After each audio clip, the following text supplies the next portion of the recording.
All right, so one of the things, I'm from Western Suffolk BOCES school library system, and one of the things that's often confusing for people, we find, and we often are, finding it kind of humorous, but some people don't know which BOCES they're in, their district. So Western Suffolk has 18 public school districts. This is the list here of who is at Western Suffolk BOCES. And what we were told when this whole pause started was my division, which is the Division of Instructional Support Services, was told to contribute to an online toolkit, which is really available to anybody. And we were supposed to be contributing resources to this from all the different subject areas. So this is the toolkit. There's one person who is putting it together. So we submit whatever we find to her. And she has organized it into different subject areas. And the truth is there's a ton of stuff here. Like, I honestly have not explored every single subject area that's here, but you'll see she does have English language learners tab. Sarah, I'm sorry to interrupt you. Just when I think you have to share that next screen, the browser. Okay. Because we're still looking at the presentation. We didn't see the toolkit yet. Okay. Thank you. All right. So I have to just remember how I need to do that. I thought I already had it open. Yeah, you should have it open. Just go to share screen, and then you'll select a different screen. You'll select the browser that shows the online toolkit. Okay, so do I have to stop share first and then go back to share screen? And here it is. I think I did it right that time. I apologize. Do you see it now? Yes. Yes, we do. Thank you. Yay. Okay, so this is the online toolkit. As I was saying, there are many different subject areas here. She does have a tab for English language learners, though I did not necessarily contribute to this tab. So here's actually, I think this was one of your presenters, Denise, Blanca. Yes, it was. Yes. Yeah. So there's a link here to her using Flipgrid, and they have your Education Resource Network linked here. And then she got some information from other places that she's got links here. Some of these may be of use for you, some may not. If you know of some wonderful links that you've used that are not listed here, we would love to get them and add them to this list. It's a pretty extensive list, as you can see. I obviously did not check every single one of these to see what it is exactly and whether it might be usable for you. But then she also has, I wanted to go back one.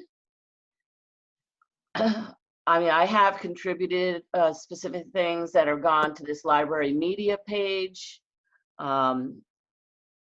But there's other things here that I did not necessarily give to her. So again, everybody is kind of sending stuff her way and she decides where to put it. This is a really nice link here from New York City, from their school library system, of free ebooks related to teaching students about COVID-19. There are some in Spanish, and that school library system in New York City has a pretty sizable staff, and they come up with some really nice stuff that we all link to. Apparently there's a battle of the books that's going to be going on in Levittown. And then down here, what I did when I was contributing was I started with my current vendors who I already have relationships with and who I know are EdLaw 2D compliant because they've already signed those documents. So I started with those. So like Britannica Teaching Books, Gale, Jove, all of these are vendors that are on my regular price list. And then I also added other vendors that or people offering free resources that are not, but that I feel are trustworthy. So like the Digital Public Library of America is a free resource, and they have some excellent things here. And by the way, Carl Vidovich is our regional, oh, now I'm going to forget what it's called, regional representative for the Digital Public Library of America. And he could give you additional information about that. So as I would just say that if you have time, you can access this online toolkit directly from the Western Suffolk BOCES website. That's wsboces.org. And they have a link there where you can go to this. But as I said, it's a wealth of information, and people just keep, I would encourage you to look at the science tab, because our outdoor ed person has created some really nice little videos for kids to do things outside, science related. So other than that, I would just say that my vendors that I handle are similar to the ones that Carl and Bridget handle. They maybe have a little bit more because they're a larger BOCES than we are, but I think there's probably quite a number that are the same.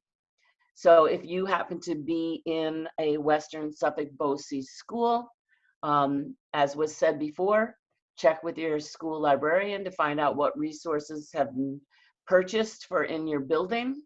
And this is a good time to be testing out some resources, because so many of them are free, and you might find something that you could request that it be added for 2021 that perhaps you're not currently getting.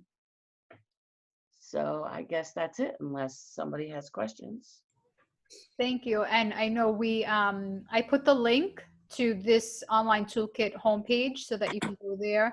And this can be accessed by any school district. Yes.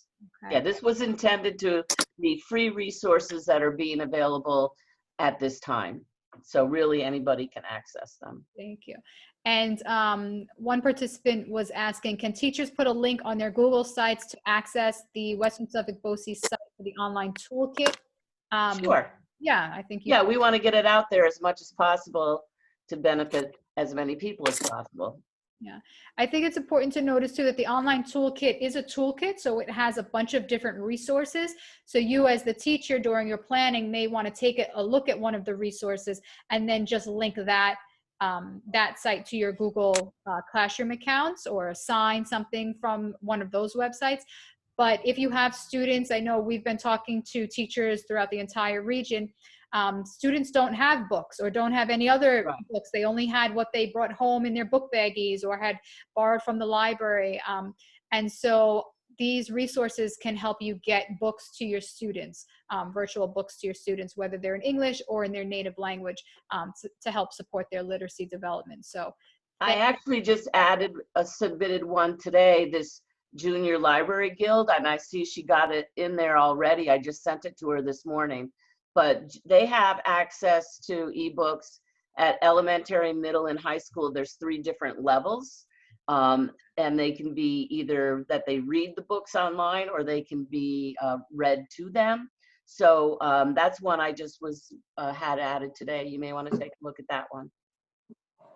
So thank you. Excellent, thank you. I'm going to put that link in the chat. That was Junior. I was typing it. Oh. Sarah, what is it? I just closed it.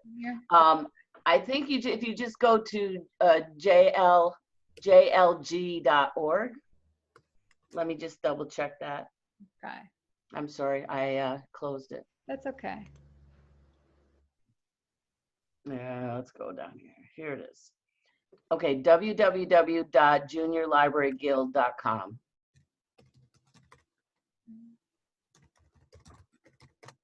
Okay, great, because I think we see a lot of digital and ebooks for our younger students, picture books, read aloud, but this one, as you mentioned, had books at all levels, middle school and high school, so that would be great for our students, for all of our students. And I would mention that Tumble Books is on free right now, and I've seen a lot of links, and even on this toolkit, and I have to double check, that go to the elementary level, but they do have a teen cloud that's free, Tumble Books, and that's all young adult.